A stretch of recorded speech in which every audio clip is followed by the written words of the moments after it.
자, 반갑습니다. 오늘 로마서로 시작해 봅시다. 로마서 14장 1절로 12절 말씀. 제목은요, 함부로 판단치 말라. 말씀을 함께 나눠보시죠. 네, 여러분, 이스라엘 사람들이 먹지 않는 고기가 있는데 그 고기는요, 바로 돼지고기입니다. 여러분 잘 알고 있죠? 돼지고기를 안 먹어요. 그 맛있는 돼지고기.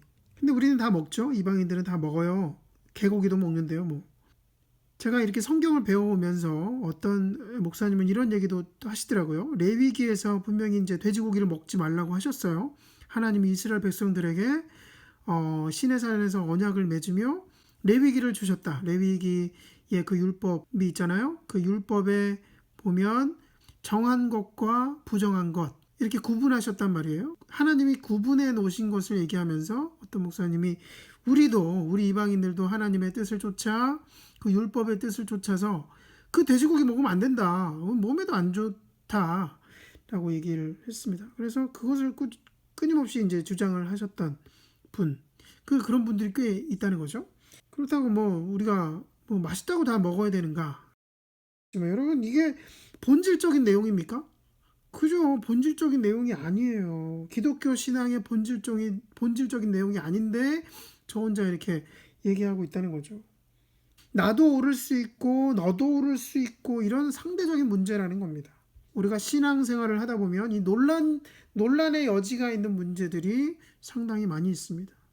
바울의 해결책은 뭘까요? 오늘 1절 함께 보시죠. 여러분은 믿음이 약한 이를 받아들이고 그의 생각을 시비거리로 삼지 마십시오. 믿음이 강한 사람이 믿음이 약한 사람을 받아들여라 라고 하는 거예요. 다시 말하면요, 믿음이 약한 사람들을 위해서 자신의 자유를 제한하기도 해야 한다. 믿음이 강한 사람들이 자유를 좀 제한하기도 해야 한다는 겁니다. 여러분 이해되시죠? 그리고 믿음이 강한 사람이나 약한 사람이나 뭐라고 그랬습니까? 함부로 판단하지 말라라는 거예요. 그의 생각을 시비거리로 삼지 말라. 서로를 판단하지 말라라는 거예요. 함부로 판단하지 말라라는 겁니다. 우리 2절 3절, 어떤 사람은 모든 것을 다 먹을 수 있다고 생각하지만 믿음이 약한 사람은 채소만 먹습니다. 먹는 사람은 먹지 않는 사람을 업신여기지 말고 먹지 않는 사람은 먹는 사람을 비판하지 마십시오.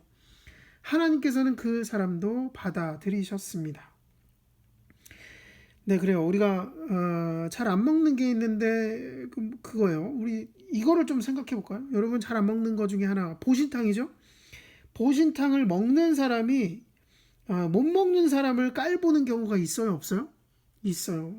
반대로 못 먹는 사람이 먹는 사람을 어떻게 보신탕을 그걸 먹을 수 있느냐 비난하는 경우도 있다는 거예요.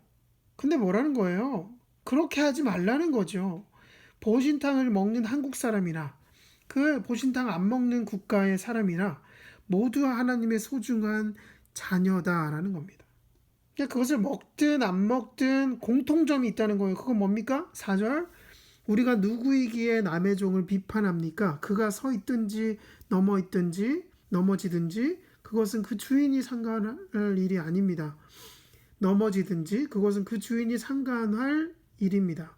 주님께서 그를 서 있게 할 수 있으시니 그는 서 있게 될 것입니다. 그래요. 모두 하나님의 종이라는 거예요. 우리의 주인이 같다라는 겁니다. 그들을 판단할 수 있는 권한을 가진 분은 오직 하나님밖에 없다. 주인이 상관할 일이다 라는 거예요. 우리의 생각은요, 참 다양한 생각을 가지고 있는 사람들입니다. 어떤 사람들은요, 성탄절이 중요하다라고 생각하는 사람이 있고, 어떤 사람들은 성탄절이 그렇게 중요하지는 않다라고 하는 사람들도 있어요. 어떤 사람들은 부활절이 중요하다. 그러나 하나님은요, 그 두 편의 사람들을 모두 사랑하신다라는 겁니다. 그러면 서로 다른 하나님의 자녀들, 그들이 한 마음으로 나아가야 할 곳이 어디겠습니까? 5절 6절 함께 읽으시죠. 또 어떤 사람은 이 날이 전날보다 더 중요하다고 생각하고 또 어떤 사람은 모든 날이 다 같다고 생각합니다. 각각 자기 마음에 확신을 가져야 합니다.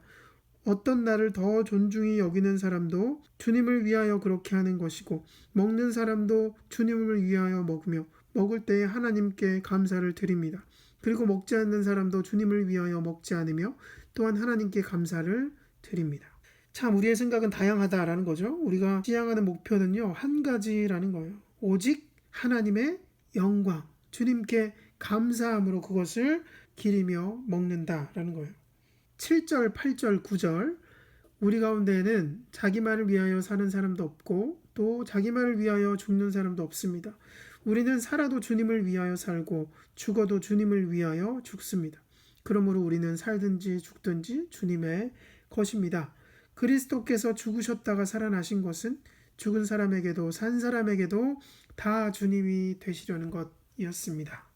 아멘. 그래요. 우리는요, 살아도 주님을 위해 살고 죽어도 주님을 위해 죽어야 한다는 거예요. 우리가요, 하나님 오실 그날, 어제 우리 얘기했죠? 잠에서 깨어나야 할 때, 주님이 오실 그 때가 머지 않았다라는 거예요. 결국 주님 앞에 서게 되겠죠?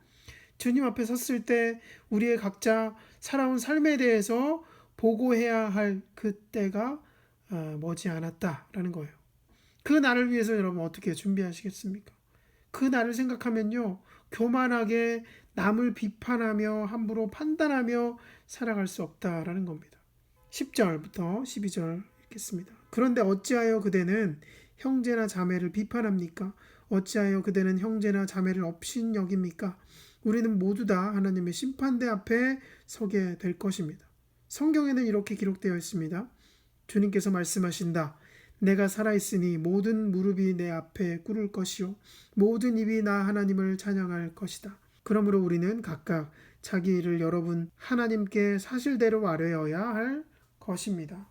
우리가요, 하나님 앞에 설 날이 머지 않았습니다. 하나님 앞에 우리의 인생 이야기를 쏟아내야 할 그 날이 분명히 있다라는 겁니다.